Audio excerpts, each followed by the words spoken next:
Poker's legendary champions, next generation stars, and tireless ambassadors of the game, sharing their wisdom and guiding your journey to high achievement on the green felt. This is Tactical Tuesday on Chasing Poker Greatness with your host, Brad Wilson.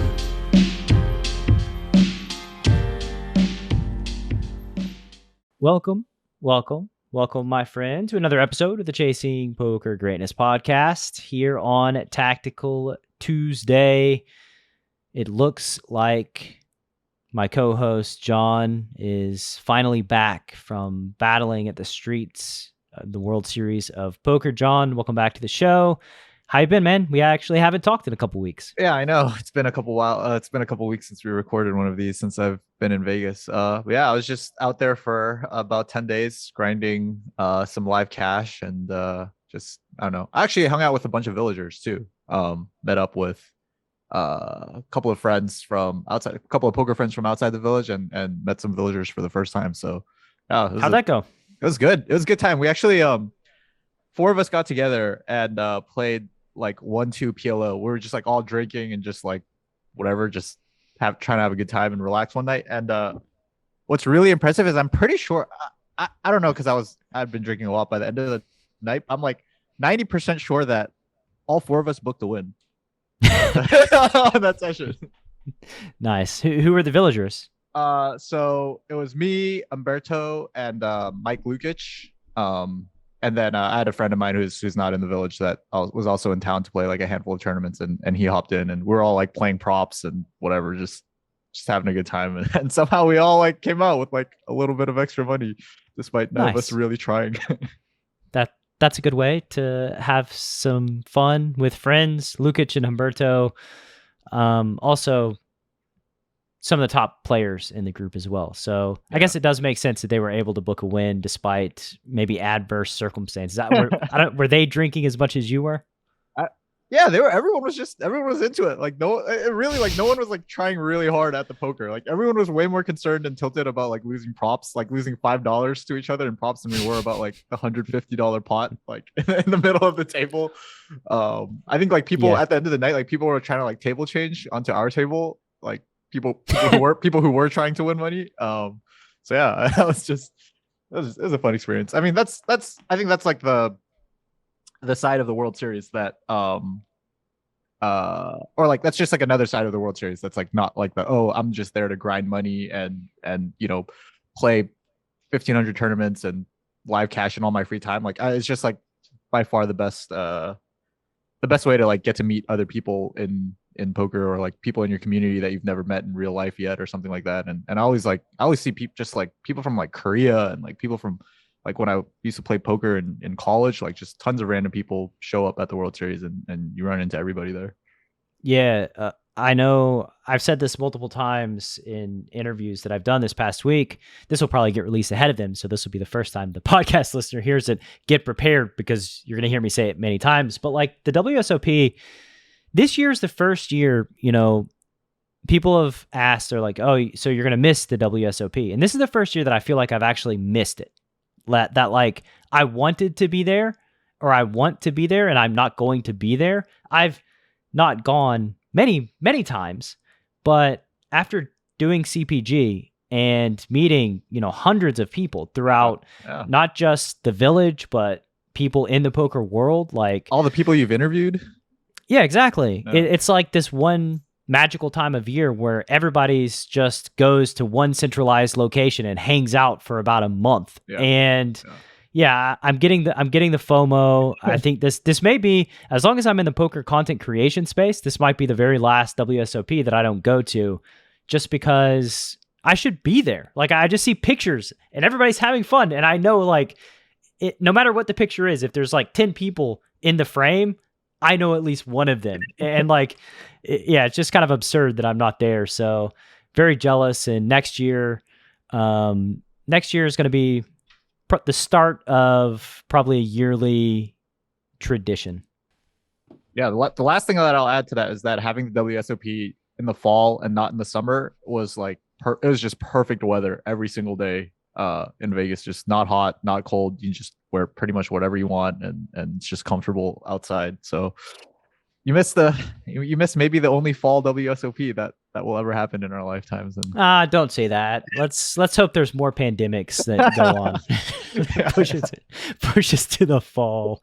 Well, you're going to be moving out there eventually anyway, so yeah, there'll be reasons to go. Yeah. Even more. But yeah, I can't. The summer is just going to be hell on earth.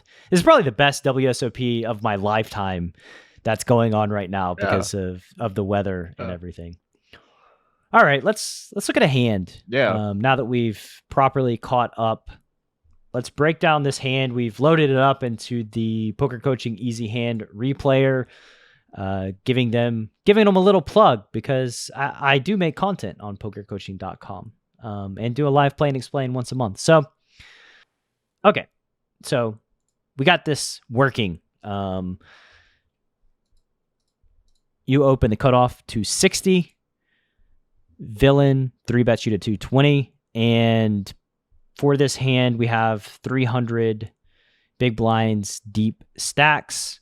Yeah, I guess for the podcast listener, just like to set it up, like we're playing 8-handed live cash 10-20 with a big blind ante, and everyone, or I guess like the important players in this hand are 6K effective, me and the button.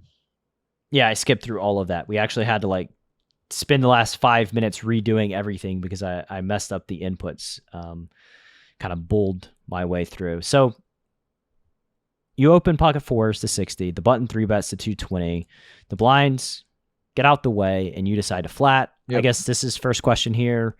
Pure flat with all your pocket pairs facing button 3-bet at this depth. Yeah. I mean, I guess we should preface this like entire episode by saying that a lot of my problems came from like playing at depths that I'm like not used to playing at, but at like 100 big blinds, I would certainly flat all my pocket pairs, cutoff versus button. I don't think that's something that changes with depth though. So yeah, I would just flat every pair that I open in the cutoff. And I'm guessing you're just buying in 300 deep. Did you run it up? No. I'd run it up. I think I was in for like 2K. I usually start with like 100 big blinds at 10-20 or bigger. Good. So at least something that we've talked about has rubbed off. You're okay playing 100 big blinds deep. Yeah. That heartens me, John. It heartens me. Maybe that's honestly like that will have to do with like my thought process in this hand, because it's like, you know, I'm playing like a little bigger than I usually play, and I'm like having a good session, and whoa, I flop a set. Nice. but things get harder.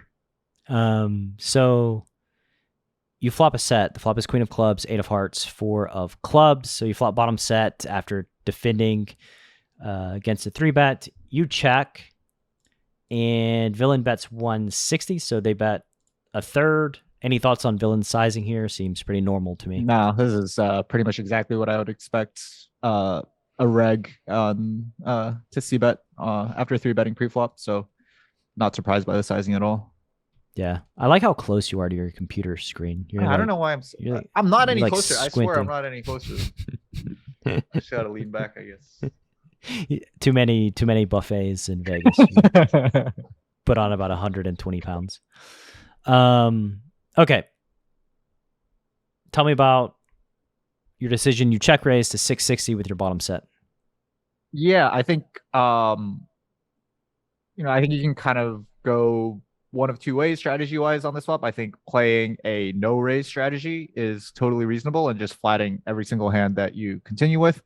I thought that it would be okay to play a strategy that includes some raises, especially on a board where I think my opponent is going to perceive me to have like a bunch of draws that might find a raise here as well. Like I think like it wouldn't be crazy for him to think that I'm going to show up with like clubs or even like super strong hands like Jack 9 of clubs or Jack 10 of clubs.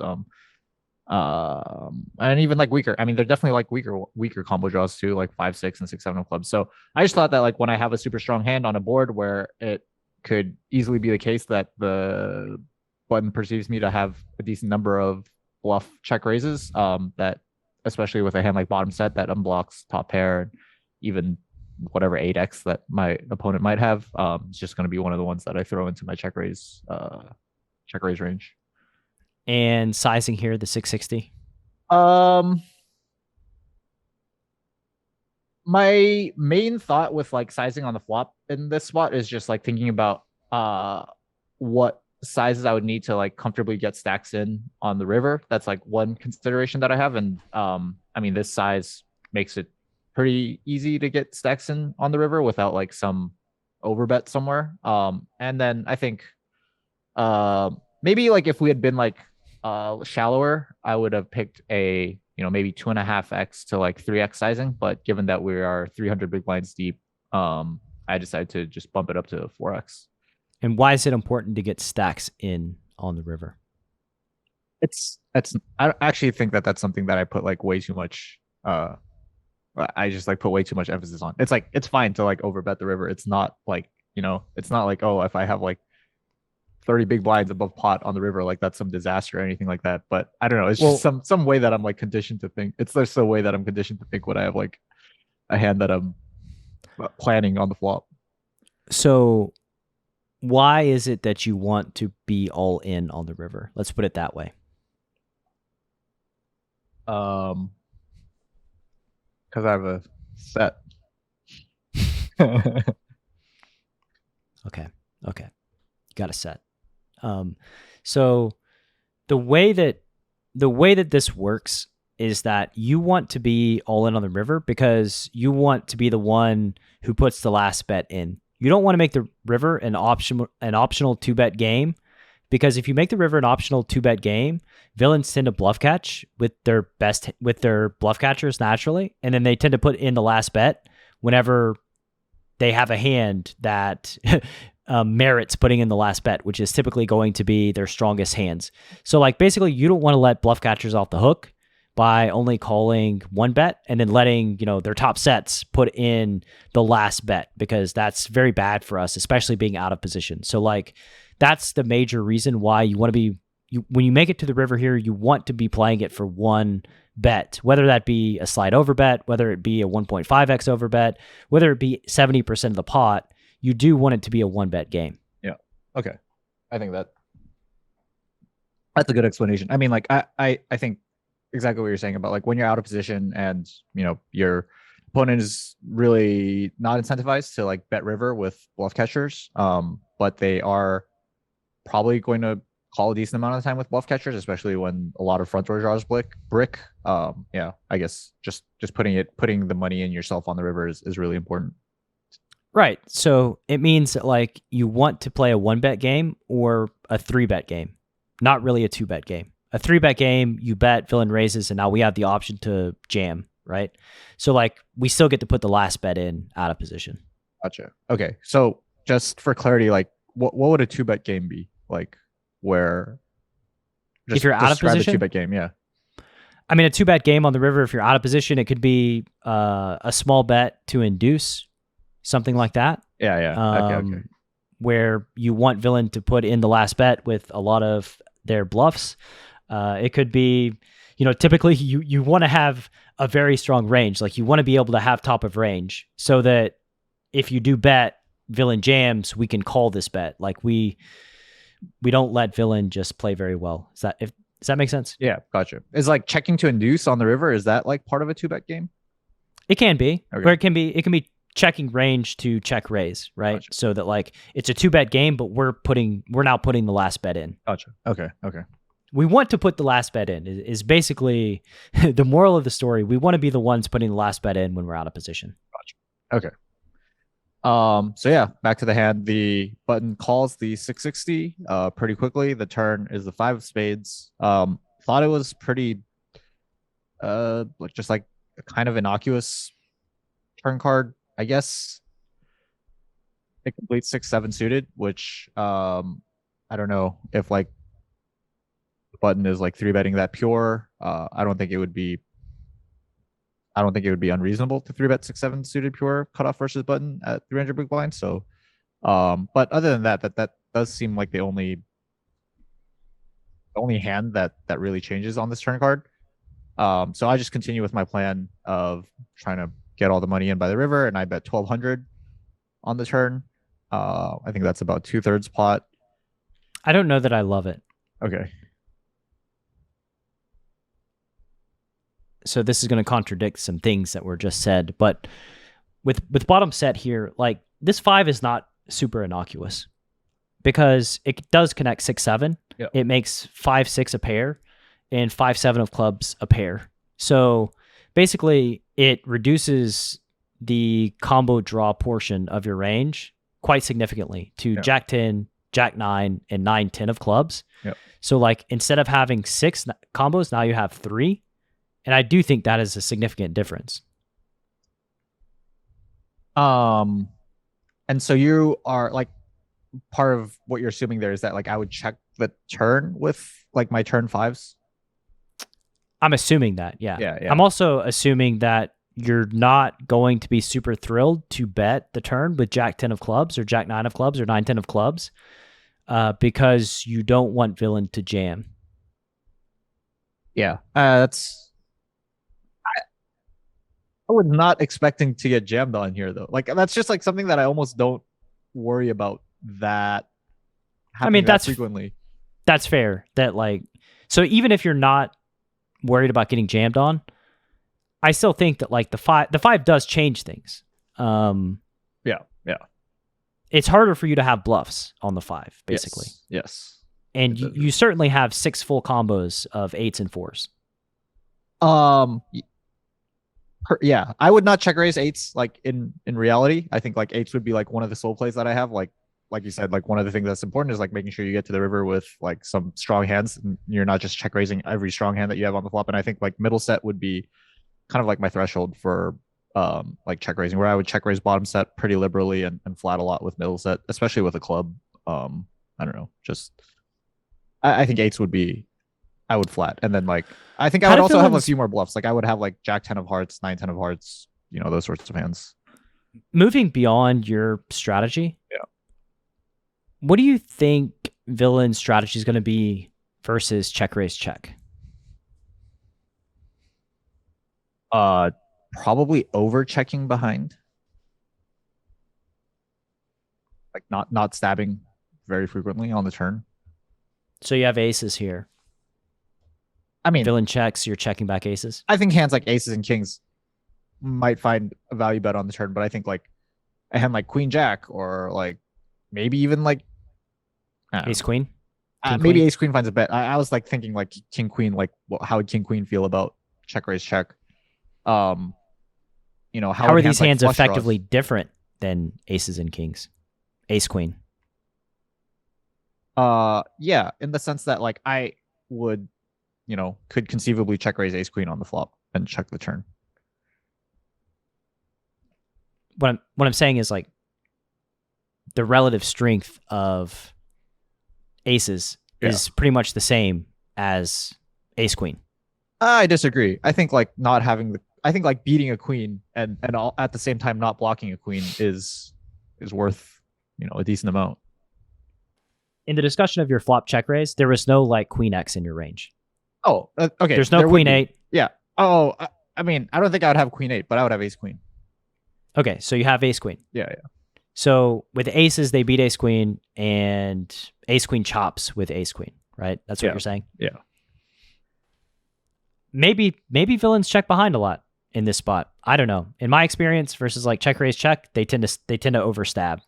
Huh. Interesting. My guess would be that they understab, but I don't know. I don't check raise check that often. So. Yeah. Well, I mean, if you have ace queen, like that's the line you're setting up for is check raise check. Yeah, or probably. Maybe even king queen as well. Right. That's why you check raise with ace queen and king queen, so that you can check raise check and be in this spot. Yeah. So anyway, you decide to bet the 4s on the turn. I would be very tempted to check, honestly. Like, I would be quite tempted to check, but after what happened, I was like, maybe I should consider like something other than betting. I just think your bet on the turn is very strong. Like, I would be considering folding aces on the turn for sure bet, to be honest. Like, I mean, think about your range. Like, I don't know. Oh, I just thought that like on Queen 8-4 two-tone, I would get credit for having tons of stuff that isn't super strong. Yeah, the 5, like I said, the 5 reduces combos. Like it's not as innocuous as I think you thought it was. Right. With that said, I mean, villain does something that that is fairly unanticipated. So you decide to bet 1,200. You go for the 2/3, and he just tiles the 5K in my face. Yeah, setting up a river jam, and they just put the last bet in for us here on the turn. Hello.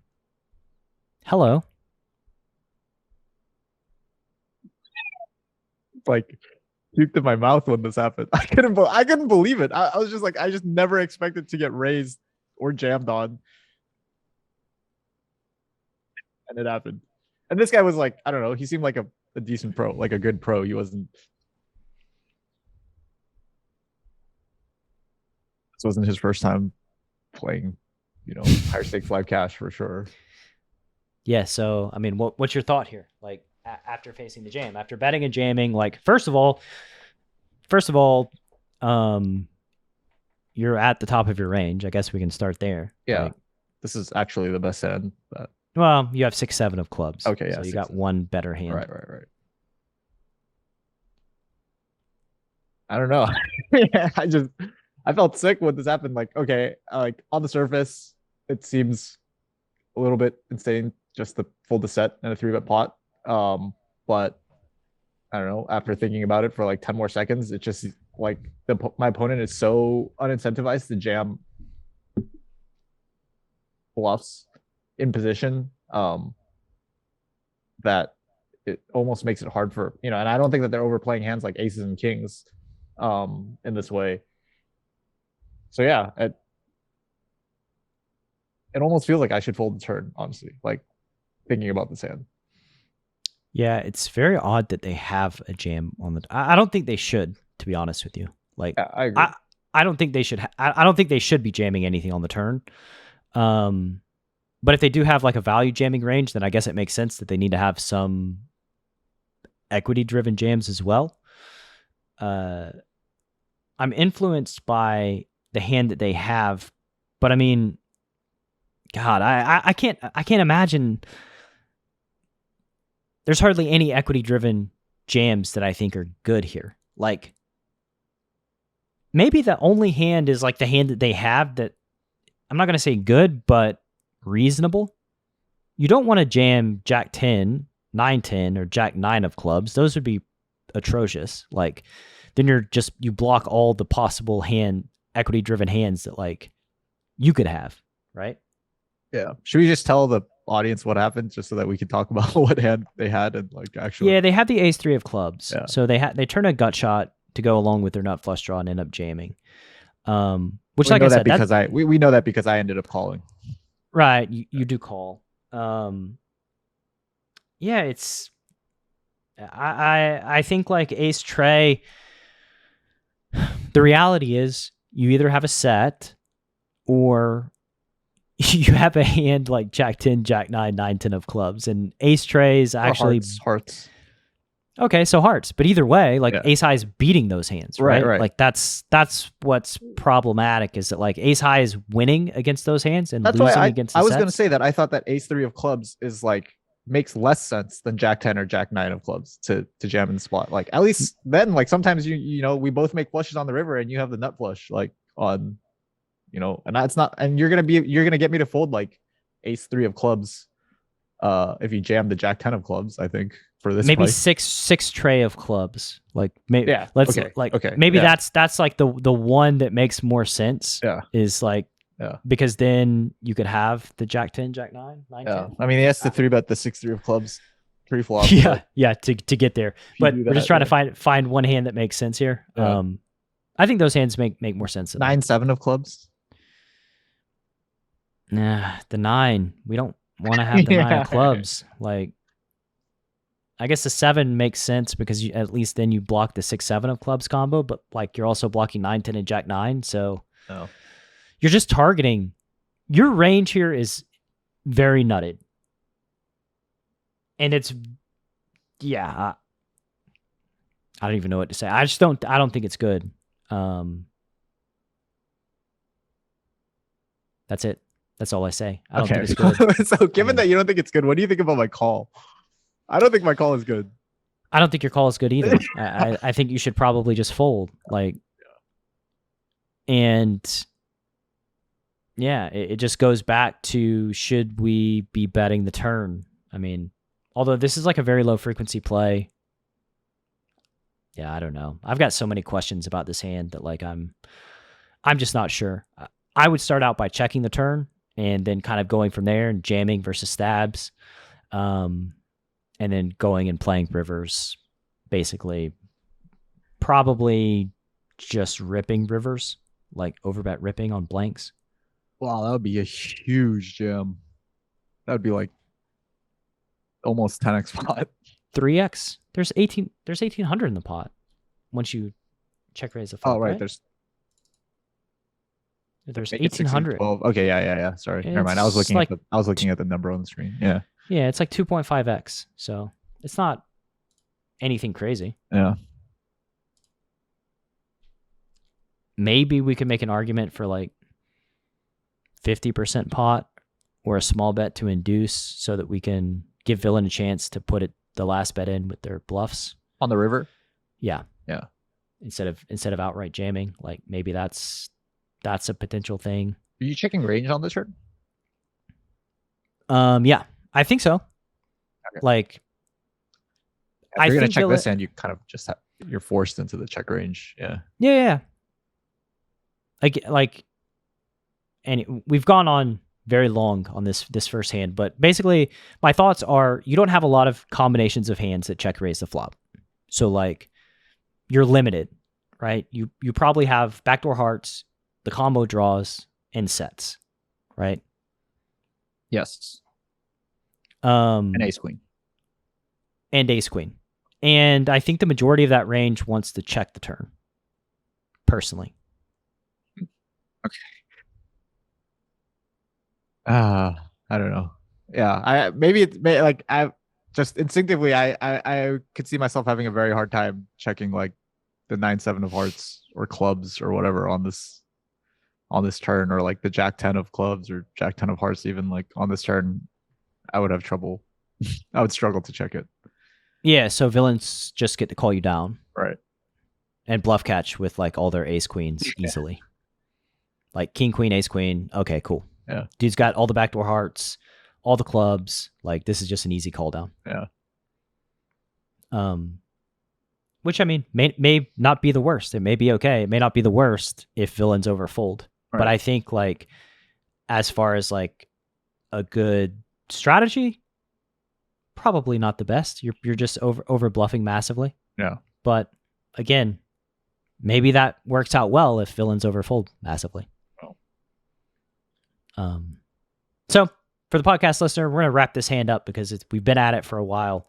Maybe we're out of practice. Maybe I'm out of practice. It's been a couple weeks. This hand, the complexity certainly increases as we get to 300 big blinds, and it's much more difficult to play and build out good, resilient strategies.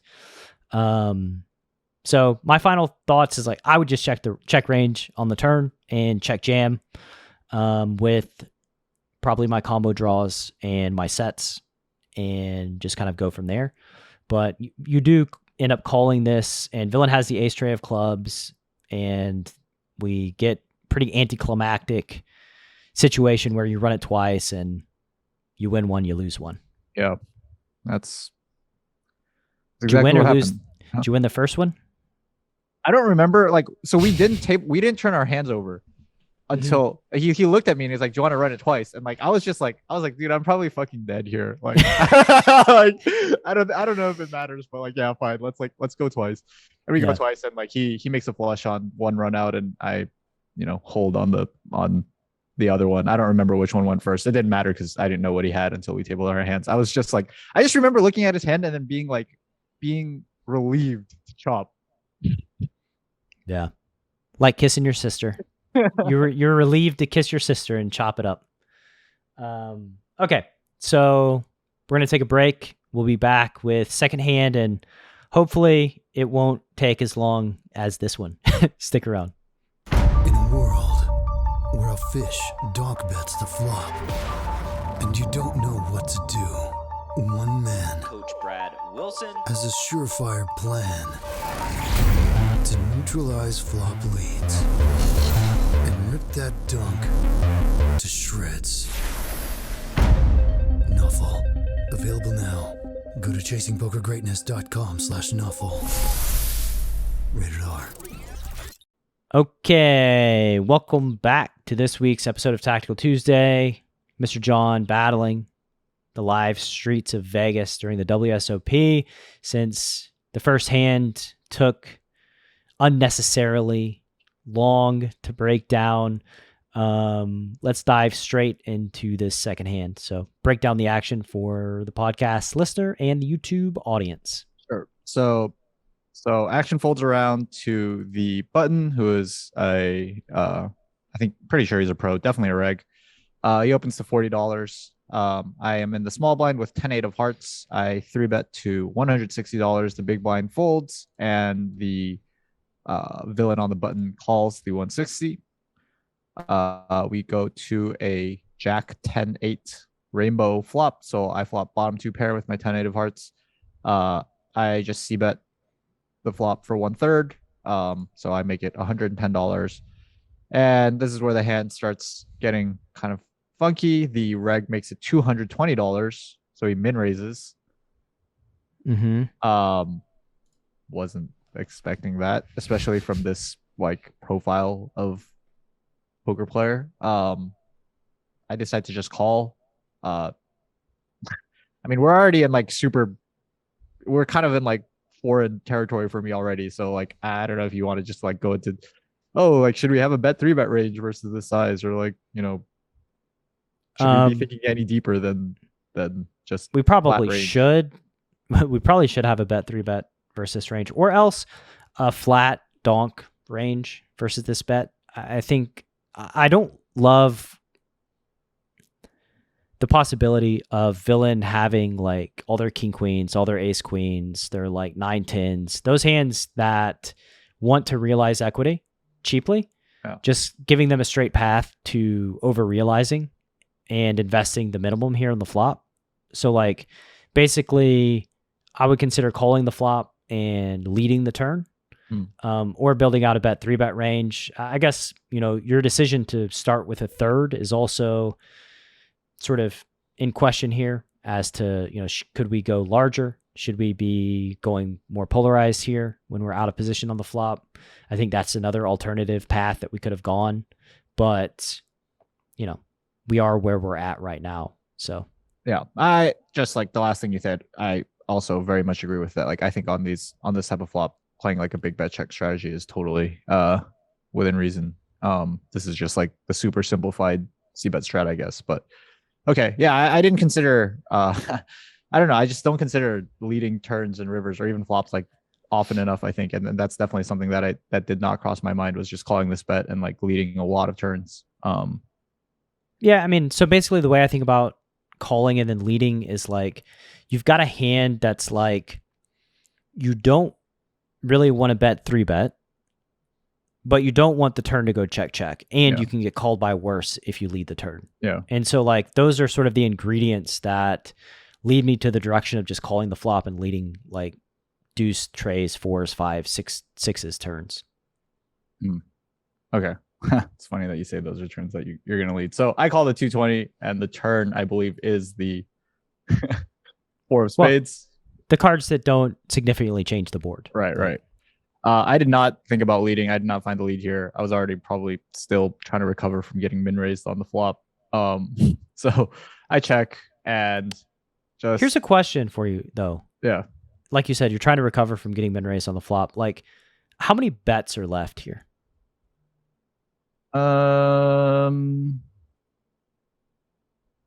Like 2. Yeah, 2 big ones. Yeah. So I guess the reality of this, like, you're out of position. You're at risk. If villain just bets 700 Yeah.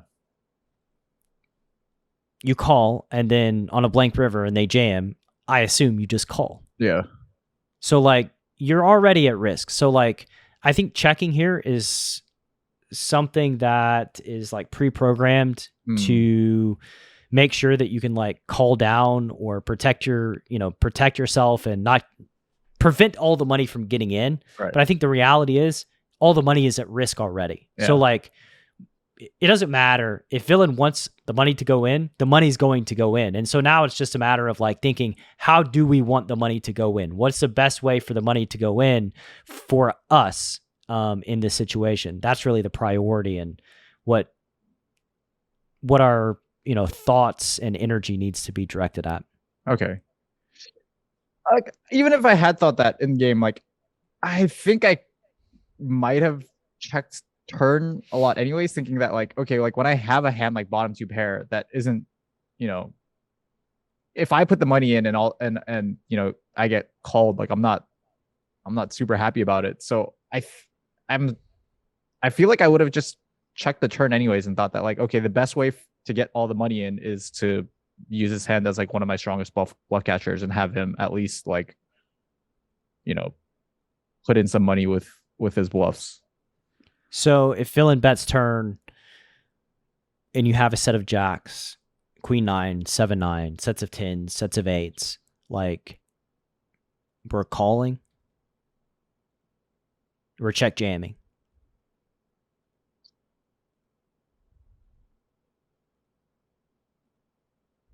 I assume calling. Like, I just don't think I would have a check. Like, I would just be super aware of the fact that like I just don't think that I have enough bluffs or any bluffs that want to check jam, especially versus like a kind of like a reasonable-ish turn sizing. That's so take all those hands that we just said, yeah, and ask yourself, does it feel better leading the turn with those hands or check calling with those hands? So we had like straights and sets basically. Yeah, top of range. So like jacks, 10s, 7-9, queen 9. So like I mean that's so hard to like feel better in the sense of like, oh, like how do we, what's the best way to get all the money in? Like feel better? Just feel better as in playing your range as a pure check call. Uh-huh. So you're check calling everything, or you're leading everything. Let's add in king, queen, and ace, queen in there too. Okay, I guess I would want to lead everything, but I just like comfort wise, I would feel more comfortable check calling everything. Yeah, and we could mix, but I do think that like that should be part of our strategy, especially like at these depths. Okay. Anyway, I'm bogging us down, but yeah, these like, man, these hands where you're so deep and like out of position. Yeah, it's treacherous. They're hard to play. So you check. Villain, mercifully for you, checks back, and you get a 6 of clubs river. So looks like everything bricked out. I don't know how. Yeah, the 6 doesn't really change anything. There's 770 in the pot. You got 2,600 left. Tell me about your thoughts here. I thought that the regs or the buttons range here is going to be a lot of Jack X. Maybe like, everything from like ace jack down to like whatever the weakest jack that he flats pre-flop is, like maybe a hand like Jack 9 suited. I thought those are like, that's like the biggest region of his range that would like min raise the raise the flop and then find a turn check back. I thought that most of his bluffs would continue betting the turn. I also didn't think that most of his bluffs would pick like the min raise sizing on the flop. So yeah, I bet the river here thinking that I am just trying to get value from some of his Jack X. In the sizing choice? Yeah, it's pretty meaty, I guess, but I think again, like this is a spot where he min raised me on the flop. I'm probably calling with close to all of my continuing range when it's a min raise. So I'm just going to get here with lots of hands that feel like they have to bluff to try to get like, I don't know, some pair to fold. So I'm probably gonna have like king queen. I'm definitely gonna have like king queen, ace king. Maybe like I even turn a hand like sevens or nines into a bluff here. That I just like see bet the flop small for. So thinking that like that's sort of what my range is gonna look like, and that I can hopefully get value from Jack X. I decide to bet 500 into 770. Okay.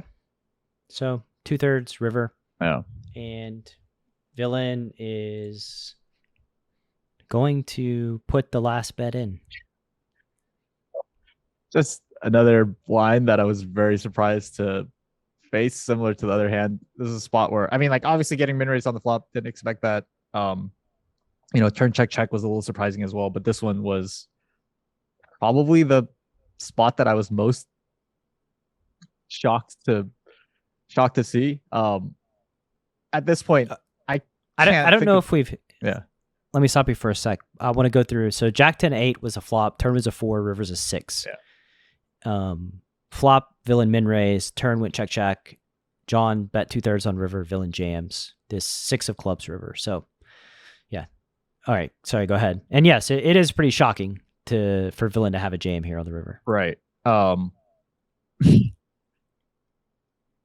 Yeah. I was just like totally lost here. I didn't know. I couldn't like even think of like what hands are reasonable for villain to play in this manner. Like what would I expect to see? If I called this spot 100 times, like what would I kind of be able to like mark down his range as in the situation? I couldn't think of one hand. 7-5 of clubs or 7-5 of spades, maybe. I don't know. I mean, that's the only hand that like the 6 improves is like some sort of 7-5 with a backdoor. 7-5 of spades, clubs, and diamonds, maybe. I don't know. But that's like it. I don't know for the value side. I mean, most of his value just naturally wants to A, raise bigger on the flop, and B, bet the turn. Right. So it's very hard for him to carve out a value raising range given that they want to raise bigger on the flop and wants to bet the turn as well. So like, I don't know. I mean, I probably just can't fold. At the same time, though, I would have expected a lot of his bluffs to continue betting the turn. Why? Although maybe not. Maybe it's like that's what you do. Yeah. That's probably what it is. It's like, if you like turn the nut flop, or I don't know, if you turn like some sort of combo draw with spades, you check raise the flop with like 8-9 of spades or something like that. Like you said, like getting jammed on would be pretty miserable. So like checking back in position to make sure that you don't get jammed on, I guess makes some sense. And like maybe he turns some of those hands into bluffs, like a hand like 8-9. I don't know. It's just like it was also like just so hard for me to give someone credit for being able to bluff in this line. Like it's just so wacky and so out there. And like, one of the things that we've talked about on previous Tactical Tuesdays is that like it's easy to find the wacky line with value, and it's like way tougher to take the wacky line as a bluff. Just knowing that it looks super weird and yeah. Well, your range is like polarized on the river, so that's what makes it quite odd. Is like you have a polarized range. So like, if villain has a pair, they can just call like 8-9 of spades. That's why like 8-9 of spades doesn't make a lot of sense, because like if you have a pair, they're just gonna call because like you beat ace queen and you beat king queen. So why jam with those hands? Yeah, I mean it is a ridiculous spot. I think there is one point that needs to be discussed, and that's there's a disconnect here, because like you're trying to figure out like how you would play these hands. Yeah. But we're facing a min raise, a turn check back, and then a jam versus a polarized bet. So the reality is this is not a strategy that I would imagine you've ever used in your entire life. Yeah. So, trying to get into his head is just very difficult, right? It's very difficult to try to get into his head. And I think like, what I would fall back on would be like, what hands do I have that are incentivized to call? We have 7-9 probably. Sets of jacks, sets of tens. I don't think I don't have 7-9. And Okay, my so 3-bet, yeah. Jacks and tens. I and think eights. sets are like the strongest hands that I have. Two pair, Queen 9 Jack suited, 10. maybe. Yeah, if you have Queen 9 suited. And I mean, this is another point of discussion too, right? Like, oh, we don't have 7-9. Villain has 7-9. Yeah. We've got sets. We've got two pair. We've got our over pairs. Don't know if we have Queen 9. Villain probably has Queen 9 and 7-9 in full. Yeah. So that's like 8 combos that start making things problematic from just the point of like betting the flop, starting there. Right. So in conclusion, I don't really know what to do here on the river. I mean, I would probably just call and reload. Like, I think I don't like having an 8. I really don't like, I would rather have a jack. Like I would rather have, like Jack 9 even than this. Yeah, I mean Jack 9 clearly is going to block Queen 9 and 7-9. I don't think they have 7-9 or Queen 9 though. Like I don't think those hands are like checking the turn or min raising the flop. Neither, it doesn't align. Right. Yeah. I think like, I think I don't know what the hell they have. Yeah, this is exactly. I was like, well, they don't check the turn with the straights. So like, what does he have? Yeah, if I call, like, what should I expect to see? Like, if I lose, like, what should I expect to lose to? If I Ace 9 and King 9. Ooh, those hands actually make some sense. Okay. They don't beat Ace Queen and King Queen. Yeah. Yeah. Oh man, that'd be so insane if you just picked Ace 9 and King 9 and he's like, "Yep, I'm gonna min raise the flop," and he's not gonna be able to fold like anything. I don't think it happens like that. I don't think the strategy's planned from the flop. I think it's just they raise the flop, they check back the turn, you bet 2/3 on the river, and now they find themselves on the river with Ace 9 or King 9 and think, "Oh, cool. This is a cool hand to jam with because I block the straights," and put their bluff catchers in quite the predicament. I think like that's the sequence of events. It's not like I'm going to min raise the turn or min raise the flop so that on blank turns, I'm going to check back and then I'm going to raise a polarized bet. Like they don't have the information of what's going to come on the turn and what you're going to do on the turn and river. Yeah, that's true. Most actions like this happen spontaneously in the moment. Yeah. As more information gets realized. So I don't know. Basically, I'm going to circle back. I've changed my mind, flip-flopped 4 or 5 times at this point. I would just call the river. It's hard to find value. And I don't know. If it's hard for me to find value, then I just start getting suspicious villains are over bluffing. Oh, but I wish I had come to that same conclusion. So I tanked for a little while and then ended up folding and talked to him like right after the hand. Like he sort of just asked me if I folded aces and I said no, and he said that he had 10-6 of spades. And he was like, "Oh shit, if you could beat aces, I probably just went like way too thin for value on the river." And then even after he said that, I was like, "Oh, you might still have a better hand than mine, honestly." But then he said he had 10-6, and that was pretty devastating. But a hand that I would never have expected him to. I mean, I don't know if I could have ever come to that conclusion myself. So, or if he's even telling the truth. So I don't know. 10-6 of spades. Like, why? I mean, if that's the case, that's the case. I don't really know. I don't get the min raise. Live poker. Sounded like he thought he was value jamming the river versus an overpair. Yeah.